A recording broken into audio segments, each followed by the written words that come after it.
You've got to realise that everyone is in on the Ponzi.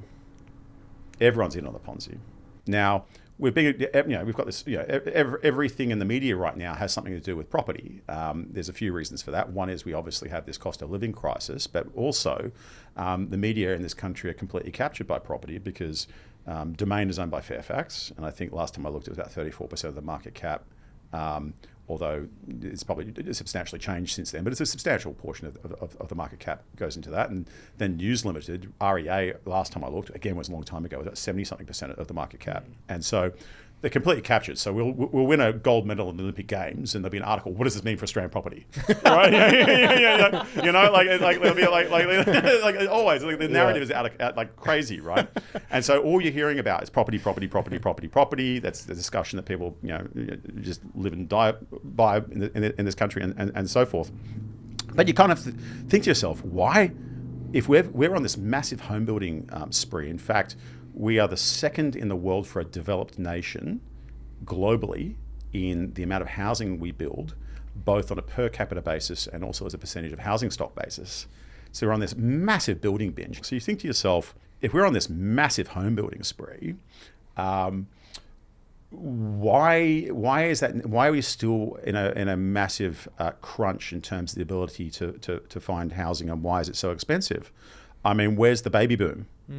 Who's actually having a lot of babies, right? Every Australian woman has to have 2.1 children to maintain the population, right? We haven't been above 2.1 since 1976, so that's about 50 years, right? So why do we need to build so many apartments? In fact, our fertility rate right now is 1.63 and dropping like a rock, because every time home prices go up 10%, HSBC have shown that the birth rate drops by 1%. So the birth rate's just going down as we're being shoved into these dog boxes and smaller apartments and hanging on for dear life and so forth. But the remarkable thing, and I think the really eye-opening thing, is that what would you think the latent demand for additional housing is in Australia from Australians? No idea. Yeah, no idea. I'll give the answer, and it will probably surprise you. The additional demand for housing from Australians that's required is zero. There is no demand for additional housing from Australians. And so what you mean by that is like the Australians the demand from Australians is offset by the supply of Australians who are like moving out of their houses or dying or something like that. We have the fertility rate is about 1.63 at the moment and dropping like a rock. So we don't have a baby boom. And in fact, if you let that play out, the population will shrink. Yeah. We haven't been above the replacement rate for 50 years. There is a thing known as population momentum, where you have a baby boom and then that kind of flows through the system, even though fertility rate has subsequently dropped. But that usually plays out over a generation, maybe 20, 25 years, 30 years. It's been 50 years, right? We are living longer. We're living about 10 years longer than we did back in 1976, but that's about a 14% increase in lifespan. But the birth rate has dropped by 22%. So there is actually no demand for additional housing in this country. Zero, nothing, like zilch, which is pretty shocking, I think, probably to most people, given the fact they're probably hanging on for dear life trying to rent or pay their mortgage. The demand is entirely from a completely out of control, unhinged and uncalibrated mass immigration program.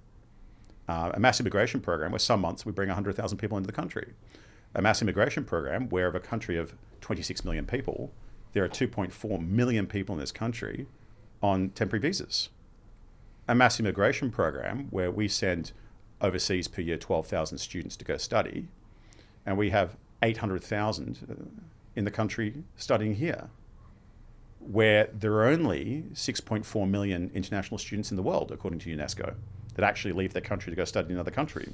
So we have 12% of the global international student population sitting here in 2 or 3 cities in Australia, where those international students in some local government areas will consume 24% of the available rental capacity.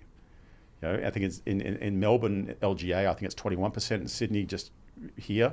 15% of housing is consumed by international students, right? We've got a completely out of control program. You've got to realize that everyone is in on the Ponzi.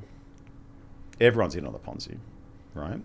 So the media companies are on the Ponzi because they own the property classifieds, the property portals, right?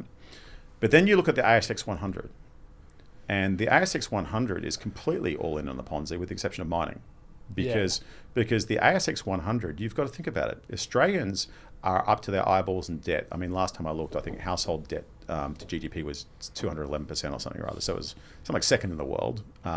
So Australians are completely up to their gills in debt and can't borrow anymore.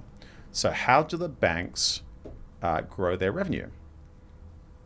If they can't get Australians to borrow any more money, because you've got to remember, the banks have one product, residential mortgages. They don't do anything else. Have you tried getting a business loan? No. Right? They lend very little to businesses by comparison. And personal finance, there's no ability to borrow there because everyone's up to the gills in mortgages. So the only way the banks can grow their revenue is to bring more people into the country. Then you've got to look at the rest of construction. People really only live in one home. Some might be lucky to have a second home, but how do you grow construction? You've got to grow people, get more people into the country to grow that, right? And so on. So you go through all those different, insurance. How do you sell more car insurance? Well, people don't really buy more than one car. Some people might be lucky enough to do that, but how do you grow insurance? Well, you've got to have more people in the country to get more home insurance and more car insurance and da-da-da-da. So the ASX 100, with the exception of mining, and is pretty much geared up that the only way that will grow is through more people in the country. Qantas, how do they sell more air travel? Well, you kind of need more people in the country, or either more tourists coming in or more people in the country going backwards and forwards, right? And so that's why Alan Joyson is buddy-buddy with Albo. And so the ASX 100 is completely in on the Ponzi. The construction industry in this country is huge. That's all in on the Ponzi. Real estate in this country is nuts. For fun one day, I actually, after I had breakfast with a mate of mine, I said, let's see how many real estate agents there are in Double Bay, because there seems to be a lot. Everywhere you look is a real estate agent. We counted 42. I've got the photos of all. I'll probably put it on Twitter at some point. I get bored.